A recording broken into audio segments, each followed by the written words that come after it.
Andei de recesso aí por alguns dias e acabei não produzindo vídeos, uma situação ou outra aí que lancei algo pelas redes, mas hoje a gente retorna com foco no Barroso e no nosso Xandão, porque eles estão sendo alvos aí de notícias. O Barroso pelo fato de ter feito um discurso no encontro da Uni, em que ele foi direto no fígado do bolsonarismo, e o Xandão por ter sido atacado lá no aeroporto de Roma, e agora os seus agressores estão sob a mira da Polícia Federal. Vamos então, na rapidinha de hoje, dia 17 de julho de 2023, passar alguma vista sobre essas duas figuras tão importantes hoje no STF e na vida política e jurídica brasileira. Vamos lá. A primeira é essa, publicada hoje por Raquel Lopes, na Folha de São Paulo, dia 17 de julho.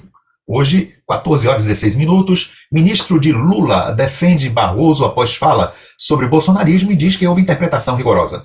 O ministro do STF afirmou que usou a expressão "nós derrotamos o bolsonarismo", quando na verdade se referia ao extremismo golpista. Diz Raquel que o ministro da Justiça e Segurança Pública, Flávio Dino, saiu em defesa de Barroso, do STF, sobre "nós derrotamos o bolsonarismo" no 59º Congresso da UNE, União Nacional dos Estudantes. Após afirmar que derrotamos o bolsonarismo, Barroso provocou reações de deputados que são aliados ao Bolsonaro, do PL, que falaram em pedir o impeachment do magistrado.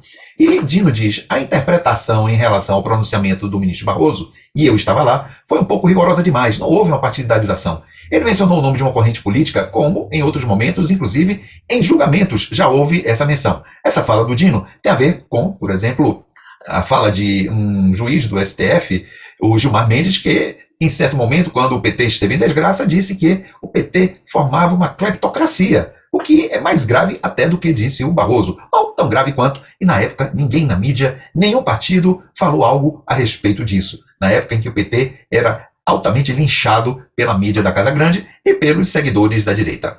Houve também uma crítica que o ministro do Supremo não deveria ir ao evento da Uni, mas não vai ao evento da Fiesp, não vai no evento da Confederação Nacional da Agricultura, não vai no evento da FEBRABAN, da Federação Brasileira dos Bancos, vai. Portanto, ir ao encontro da Uni não é nada demais. E, claro que lá ele emitiu uma opinião, que alguns, como o presidente do Senado, considerou como se fosse algo, digamos, deselegante, não é?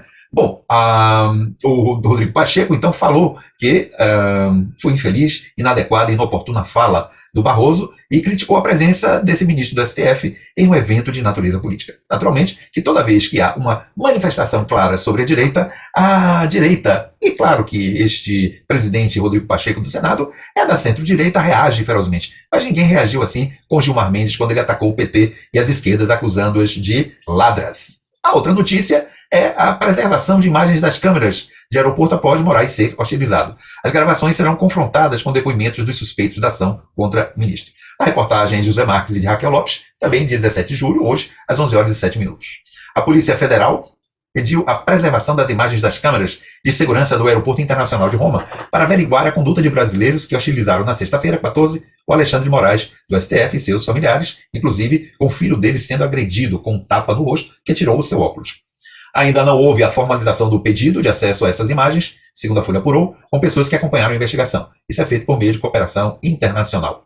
As defesas envolvidas no episódio têm dito que não partiu deles a hostilidade contra o ministro. Claro, como todo bom sujeito da direita, que defende Deus, pátria e família, eles são covardes e depois de cometerem um delito dizem que não fizeram nada. Mas isso tudo deve ser confrontado com as imagens das câmeras de segurança. O agressor, um deles, o empresário Roberto Mantovani Filho, disse que eles foram envolvidos posteriormente no que chamam de entrevero. Bom, neste domingo, um dos envolvidos no episódio, o corretor de imóveis Alex Zanata Bignotto, que estava junto com Roberto Mantovani e a sua mulher, mas esse Alex é genro do empresário, prestou depoimento por 2 horas à Polícia Federal e negou a acusação de ofensa a morais.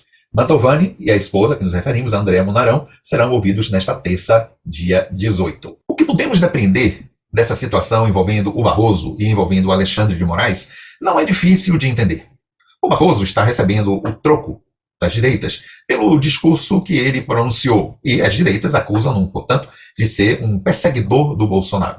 O Alexandre de Moraes já é caracterizado como um perseguidor do Bolsonaro, e este entrevero entre eles já é de muito tempo, nós sabemos, porque o Xandão foi ele quem realmente tentou segurar as rédeas do Instituto Judiciário das leis no país, por meio do STF e do TSE, e naturalmente granjeou com isso inimigos à torto e à direito, na extrema-direita. Portanto, quando a gente vê essa situação por múltiplas maneiras envolvendo ao Barroso e ao Moraes, a gente tem que pensar muito além dessas duas pessoas. A gente tem que pensar, ou pode pensar, que se trata de um movimento da extrema-direita para mostrar uma faceta negativa do STF, de que seus juízes são corrompidos, de que seus juízes estão sempre apoiando o projeto comunista, como os delirantes bolsonaristas o fazem nas suas redes. É por isso que a gente precisa colocar as coisas dessa perspectiva crítica, ou seja, claro que o Xandão tem que continuar a fazer o seu trabalho de limpeza, através, claro, dos meios que o Estado Democrático de Direito propõe. E, naturalmente, que Barroso pode emitir a sua opinião, sem que isso retire dele qualquer laivo de imparcialidade naquilo que ele tem que julgar, até porque o STF não julga por simpatia ou por empatia. É dado ao STF julgar conforme a Constituição e, claro, as suas possibilidades de interpretação jurídica, que faz parte do ofício de um juiz. Portanto, isto que se falou sobre o Barroso não tem tanta razão assim de ser. É muito peso para desmoralizá-lo. E também o que se fez com o Xandão já é uma demonstração da agressividade e da violência que a extrema-direita, atualmente em decomposição e tentando sobreviver, tenta fazer com o que o mais efetivo tem no seu discurso: o ódio e a violência.